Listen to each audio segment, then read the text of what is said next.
week. We have a lot of questions, no pitches again. So come on, please, please, please, get your pitches in. Last week was a little bit hectic. There was a lot of stuff going on in my personal life. My cat died, which was really upsetting. And it was my mom's birthday, so I had a really lovely weekend in a little suburb off Toronto called Oshawa. And that's where I grew up, so it was nice to just get away for the weekend and spend some time in the hot sunshine.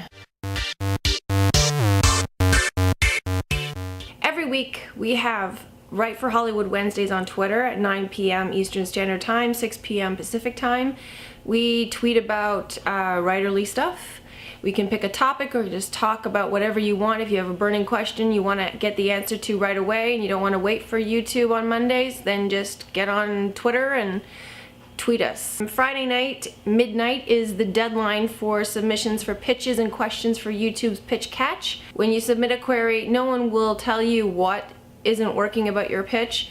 They'll just not respond. So you know it's not working because you haven't heard from them, but you don't know why. So here's your chance to know why and make sure you get that yes. Alright, so you be one of those people who inspire other people by sending your pitches in and get ahead of the game. Now we're gonna go to our questions. Alright, I'm excited. Question number 1 comes from Ezra. I believe he's in the United States. His question is, first of all, he says, I love what you're doing for screenwriters trying to get noticed, thanks. And his question is, how would I go about sending a query letter to an agent to find out if my script is suitable for what they need? Well, thank you very much for your compliment. I'm glad you find Write for Hollywood very helpful.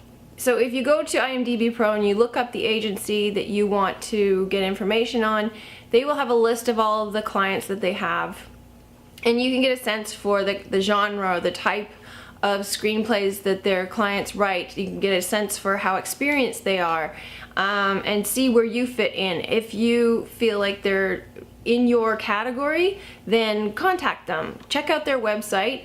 Find out how they prefer to be contacted, whether it's email or phone. I always suggest that you phone first because emails can be ignored. Ask them, are they expanding their roster? If they are accepting new writers, not somebody with credits. Tell them your main credential. Tell them also what kind of writer you are. Question number 2 comes from Heidi. I love Heidi, she's awesome. She's one of our big fans.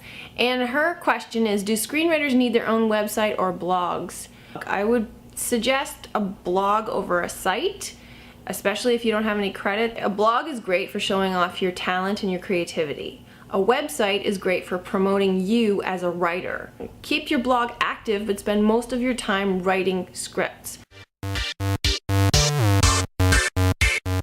What social media are best use of writers' time? Writers must have a blog and a Twitter account at the very least.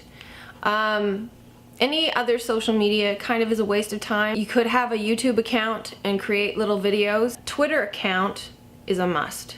It is a great way for you to network online and to also showcase your creativity. Like I've said before, whatever you do, if you're going to network with industry professionals on Twitter, do not pitch them your work.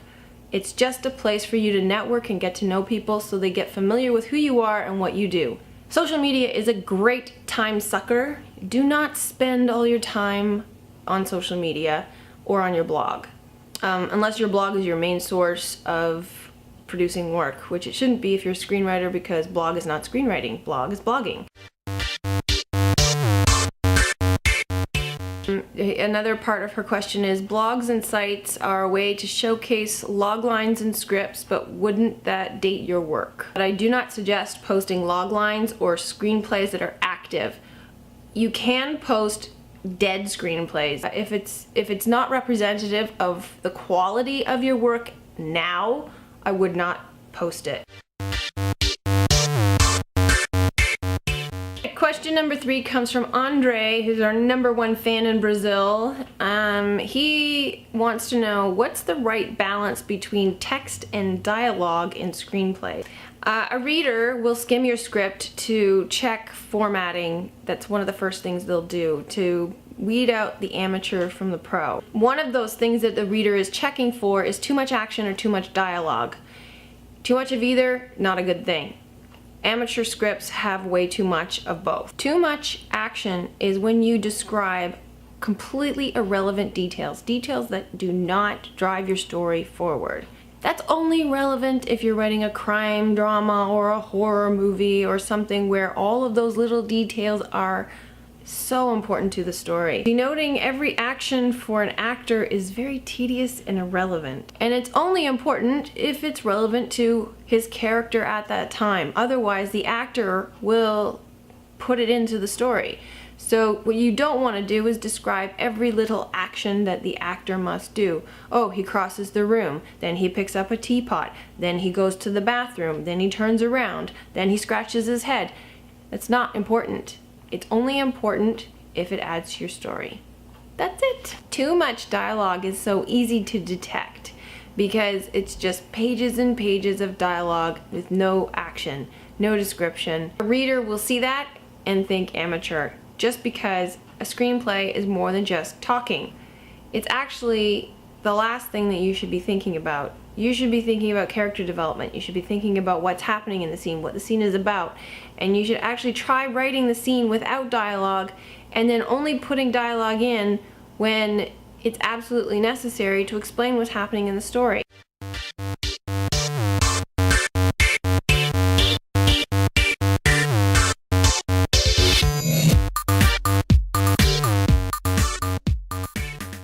Okay, that's all we have this week. Thanks for tuning in. Send us your pitches, and I'll see you next week. Bye.